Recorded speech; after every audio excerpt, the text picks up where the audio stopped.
Good morning, dear students. Today we all are going to study about chapter Limits of Mind. As you know that this is the story of Eklavya, who was a main character of Mahabharata. So now we all will start to read this chapter. Long ago, a little boy called Eklavya was born in a poor family. So Eklavya, he was born in a poor family and his family lived a little away from Hastinapura. And his family, it lived a little away from Hastinapura. Do you know where is this Hastinapura? It is in Uttar Pradesh, the capital of Kuru kings, and Hastinapur was the capital of Kuru kings. Kuru kings, they were Kauravas and Pandavas. They were shunned by the society because they belonged to a low caste. Shunned means, here you can see a new word, shunned. Shunned means avoided by. So they were avoided by the society because they belonged to a low caste. Okay. You know, whenever you will see the history, you can see that there was a lot of discrimination. Okay, the low born people, the people of low caste, they were not allowed to go to the temple or public places. Okay, and they also lived away from the high born people. So this is a story of many years ago. So we can know that how much discrimination was there during that time. Eklavya's mother would often say, "Don't go near those people. They are high-born. We low-born are not supposed to mix with them." So Eklavya's mother always say him not to go near the high-born people. So why mother? Eklavya asked. He couldn't understand this discrimination. He was not able to understand discrimination. So discrimination means unfavorable attitude. God set these limits. God? Why would God want nice things for them and bad things for us? So this question comes in his mind, that why always good things are for them and bad are for us. Hasn't God made all of us equal? Okay, this question arises in his mind that God hasn't made all of us equal. She sighed. Sighed means take a long breath. I don't know, but there are bounds we can't cross. She says that there are some boundaries and we cannot cross those boundaries. Okay, Eklavya became quiet. From that day, the only important thing for him was to understand the meaning of limit. He was not able to understand the meaning of limit.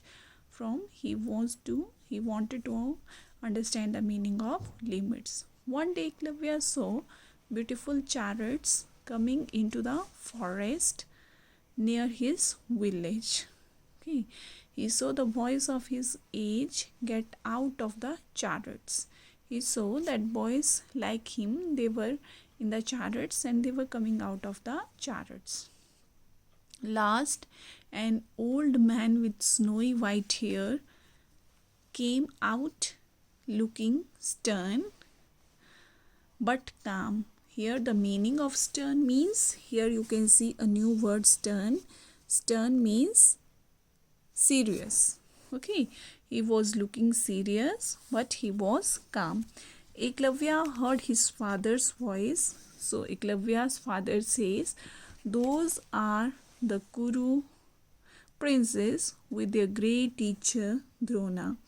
The boy he has just patted is his favorite Arjuna. Okay, So this all was the words said by Eklavya's father.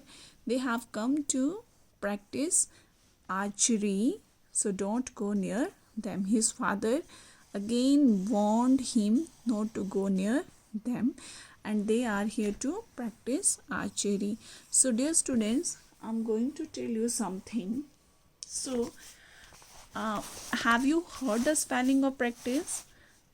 Just PRACTISE and PRACTICE.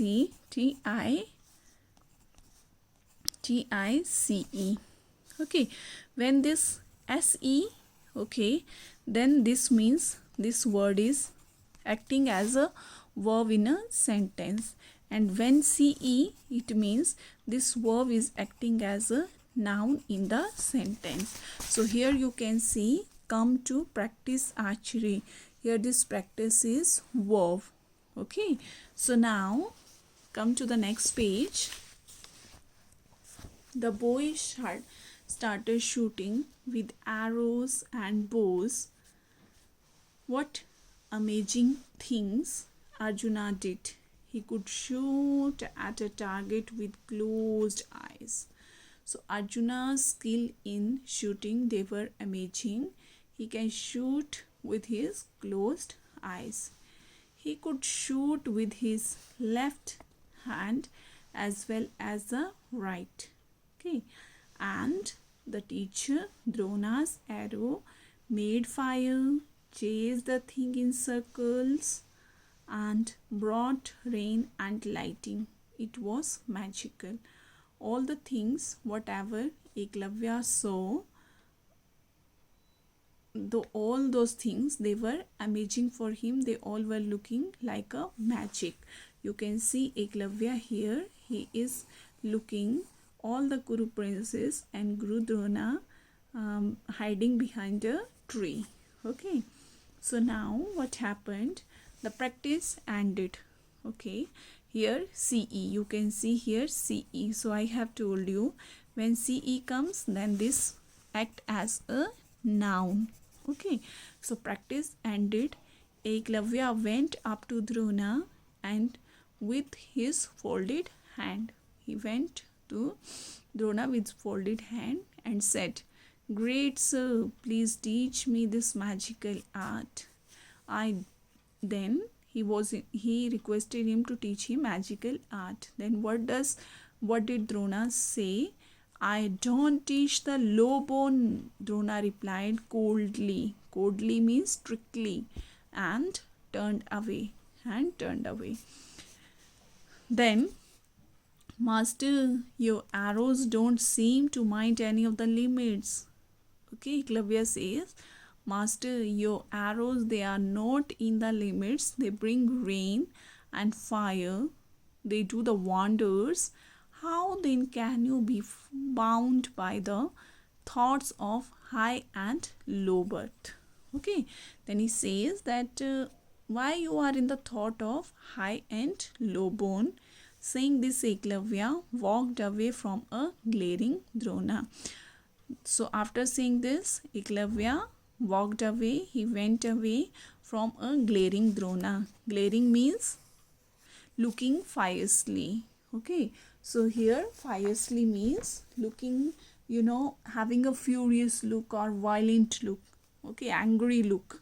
Okay, so after that, what happened? Next page. The very next day, Eklavya carved a statue of Drona from a tree's trunk. Then he carved a wooden statue. Each day he would bow before the statue. He bowed before the statue. Okay, he started to practice the shooting. Okay, and practice shooting and imagine the pat on his back from Drona. And imagine that Guru Drona is blessing him. Okay, so the royal princes and their master came to the forest again after a few months. Okay, so few months they were over, and they again came to the same forest.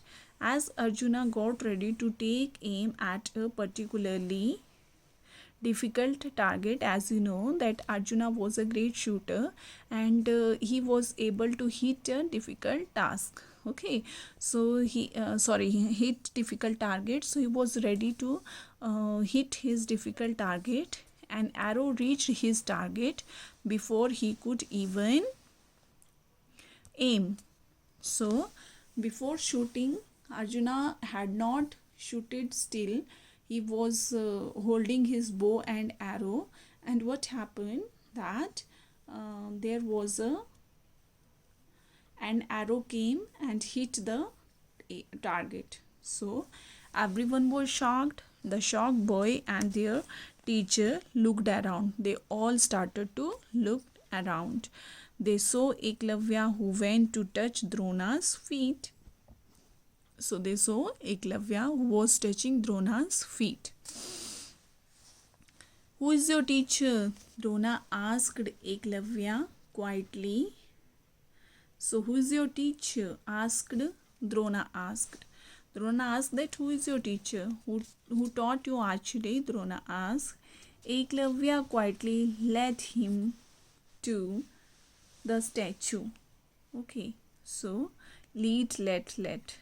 Okay, Drona looked at it for some time and said, if I'm your teacher, if I'm your guru, give me my fee, my guru dakshina. He asked for his guru dakshina. Then you can see here in the picture that these are the Kuru princes, and this one is Eklavya and this one is Guru Drona. You can see that snowy white hair he had. So he is Guru Drona. So asks bored Eklavya. Eklavya was still bored. Okay, I want your right thumb, replied the stone-hearted Drona. So you know the meaning of stone-hearted. Stone-hearted means cruel. So the cruel Drona, he asked for his right thumb. Okay, and do you know, without right thumb it was impossible to hold a bow and a arrow. So without a right thumb to support it, how can any archer even hold a bow? It was not possible to hold a bow without right thumb. As Arjuna and the other princes watch in shock, you can see that all these Kuru princes, they are in shock. You can see this one is also in great shock, he's also in great shock, he's also in great shock. All these people, they are in great shock. You can see in the picture also. Eklavya cut off his right thumb wordlessly, and after that what happened? Eklavya cut his right thumb and laid it at Drona's feet. Many years passed. A great battle was going on in Kurukshetra. You know that the battle of Kurukshetra was fought between Kauravas and Pandavas. So, great battle was going to happen between the Kauravas and the Pandavas. What as a fate had it? What can you imagine? What the fate was there? Fate means, I can tell you in Hindi, you can say that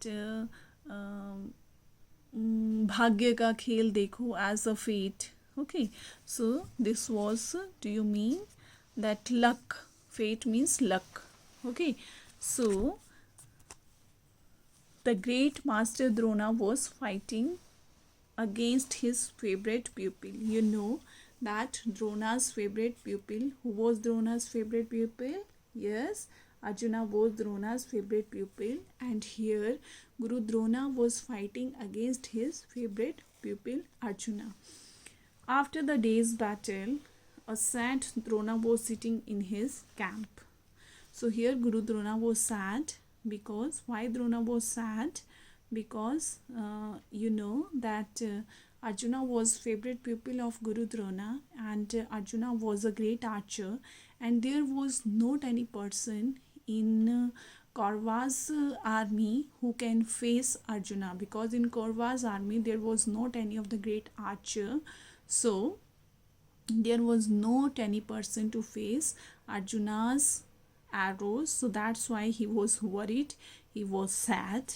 Okay, so and you know that here after the day's battle, you know that the Mahabharata's fight, it was you know, during that battle, this was a rule of the battle that no one can fight in the night, only they have to fight in the daytime. So after the day's battle, he was sad, okay, sitting in his camp. Suddenly, like a respectful prayer, arrows fell near his feet, one by one after another.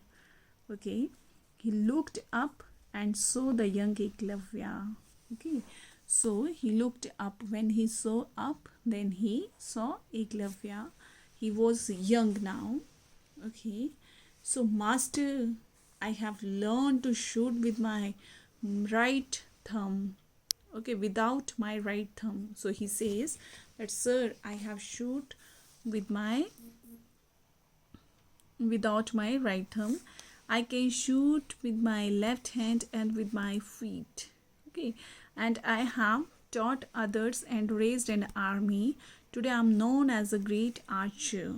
Okay, he says all these words that I am known as a great archer. Drona was speechless. At this time, Drona, he was quiet. He was not able to speak anything. Speechless. Speech means to speak and less means not able. Okay, so he was not able to speak. So, master, I set your greatness free from the limits of your mind. He says that in your mind there was limit for me, but in my mind there is not any limit for you. Your great love for Arjuna crossed the limit of the fairness when you ask for my thumb. Okay, he says that when you ask for my thumb, you ask that for Arjuna, and your love for Arjuna crossed all the limits. Okay, and what this made me to learn, shoot with both hands and feet. And due to that reason, I was able to shoot with my both hands and feet. And for this lesson, I offer my services to you in this battle. And for this lesson, I agree to give my services in this Mahabharata's battle. Now Drona's eyes filled with tears. He answered.